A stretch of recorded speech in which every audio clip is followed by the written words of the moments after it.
झटपटी कचौरी चाट। आप देख रहे हैं ये चाट कितनी अच्छी लग रही है।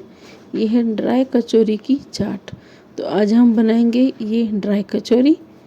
थोड़ी सी बनाई है, पहली बार बनाई है, लेकिन आप एक साथ बनाकर इसको महीने भर के लिए भी स्टोर कर सकते हैं। तो शुरू करते हैं बनाना ड्राई कचौरी, जिसको आप चाय के साथ भी खा सकते हैं और इस तरह चाट बना के भी खा सकते हैं। तो मैंने कल जो मसाला बनाया था उसकी रेसिपी मैंने डिस्क्रिप्शन बॉक्स में लिंक दे दी है, और साथ में थोड़ा सा खट्टा मीठा और तीखा जो चवाना आता है वो उसको पीस के यहाँ पे डाल देना है। थोड़ा सा 2 से 3 चम्मच पानी डाल के इसको आटे की तरह गूंद लेना है। यहाँ आपको स्टोर करना है तो इमली का पल्प और गुड़ डालना, तो प्रिजर्वेटिव का भी काम करेगा। तो महीने भर के लिए ये कचौरियाँ ख़राब नहीं होगी। अब इसमें मैंने काजू और किशमिश को काट के डाल दिया है। हर एक कचौरी में थोड़े थोड़े काजू के क्रंच आने तो चाहिए ना। तो इस तरह से सारे स्टफिंग के छोटे छोटे गोले बना के रख देने हैं। ये स्टफिंग में यहाँ मैंने 2 चम्मच पानी डाला है, क्योंकि मैंने नींबू और शक्कर कल डाला था। आप इमली का पल्प डालना। अब आटा गूंदेंगे, मैदे की नहीं पर मैंने गेहूं की बनाई है। आप मैदे की खाना चाहे तो मैदे के आटे से बना सकते हैं। इसमें थोड़ी सी अजवाइन, 3 से 4 चम्मच घी और थोड़ा सा नमक डाल के आटा लगाना है। घी कितना डालना है तो आप मुट्ठी में दबा के रखो, उस तरह से मोयन की तरह घी डालना है। फिर इसका सॉफ्ट आटा लगा के लोइयाँ बना देनी है। दोनों लोइयाँ तैयार है, स्टफिंग की और आटे की। सबसे पहले एक आटे की लोई को इस तरह से लेना है, हाथों से उसको फैलाना है और फिर स्टफिंग को अंदर रखना है और आटे वाली लोई को ऊपर खींचना है। इस तरह बनाना है। ये देखो फर्स्ट टाइम बनाई है, फिर भी कितनी अच्छी बनी है। तो ये कचौरी रेडी है। अगर आपको लगता है कि नहीं हो पाएगा तो इस तरह बेलन से बेल के भी बनाना। बस पूरी बीच में से थोड़ी मोटी रखना और किनारे पतले रखना, और इस तरह इसे पैक करते समय स्टफिंग की लोई के बीच और पूरी के बीच में थोड़ी सी भी एयर नहीं रहनी चाहिए, नहीं तो वहाँ से कचौरी फूलेगी तो फिर टूट जाएगी। तो ये हमें खास ख्याल रखना है, कहीं से लीकेज भी ना हो और कहीं हवा भी ना रहे। तो दोनों तरह में से आपको जो सूट करे उस तरह से आप कचौरियाँ बना के रख ले।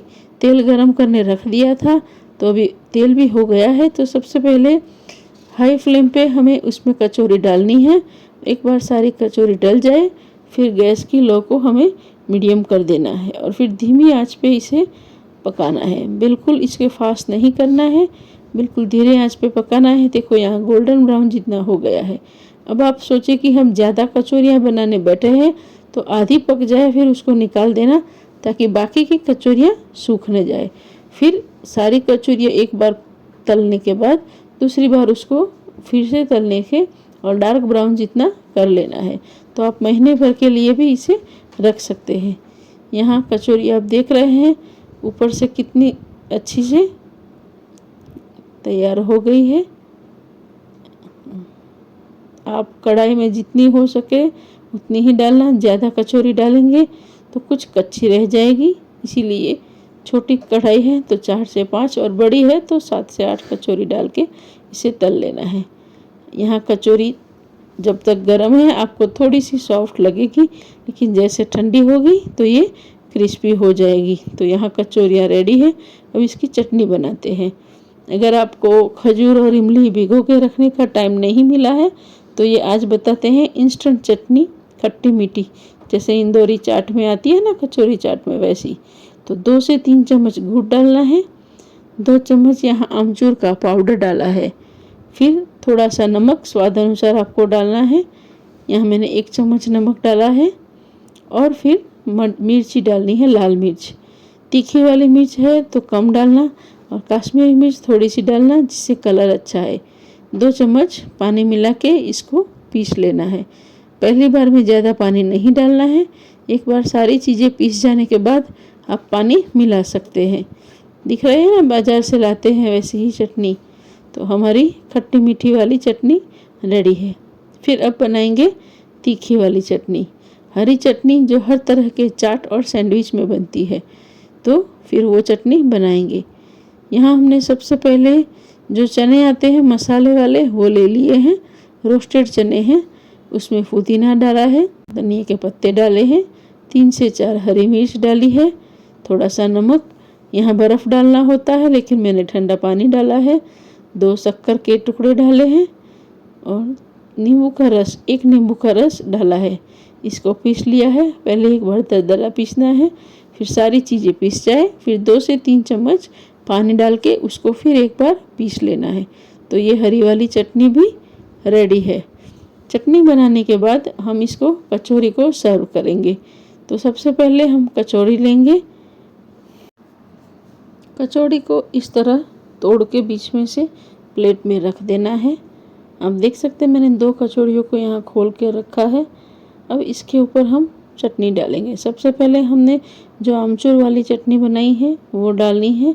सारी कचौरी भीग जाए उस तरह से 1-1 चम्मच सारे पीस पे हमने डाल दिया है। इमली वाली चटनी है तो वो भी आप यहाँ डाल सकते हैं। इसके बाद हम हरी चटनी डालेंगे। अगर आपकी हरी चटनी ज़्यादा तीखी है तो इसे थोड़ी थोड़ी डालना, और अगर आपने इसे कम तीखी कम मिर्च वाली बनाया है तो सारी कचौरी भीग जाए इस तरह से इसमें ग्रीन चटनी डालनी है। यहाँ आप दही भी सकते हैं। तो इस तरह से दोनों चटनी डालने के बाद इसके ऊपर हम तीखी वाली नायलॉन सेव डालेंगे। ये बहुत ज़रूरी है। अगर आपको ज़्यादा क्रिस्पी चाहिए तो यहाँ मसाले वाली चने की दाल आती है वो भी डाल सकते हैं। अब हम इस पर प्याज को छोटे छोटे काट के डालेंगे। इसके ऊपर आप अनारदाना भी डाल सकते हैं और धनिया पत्ती, सारी चीज़ें डालने के बाद इसको हमें सर्व करना है। तो इंदौरी कचौरी बोले, ड्राई कचौरी बोले, कचौरी चाट बोले, आप जो भी नाम देना चाहे, हमारा तो खाने से काम है और खिलाने से। देखिए बहुत अच्छी लग रही है ना। तो एक बार ट्राई ज़रूर करना ये कचौरी चाट।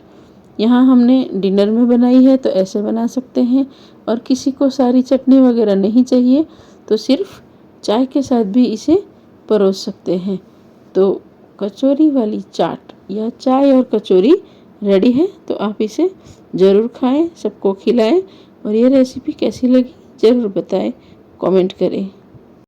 ऐसी नई नई रेसिपी के लिए मेरी चैनल को सब्सक्राइब करना ना भूलें। तो मिलते रहेंगे।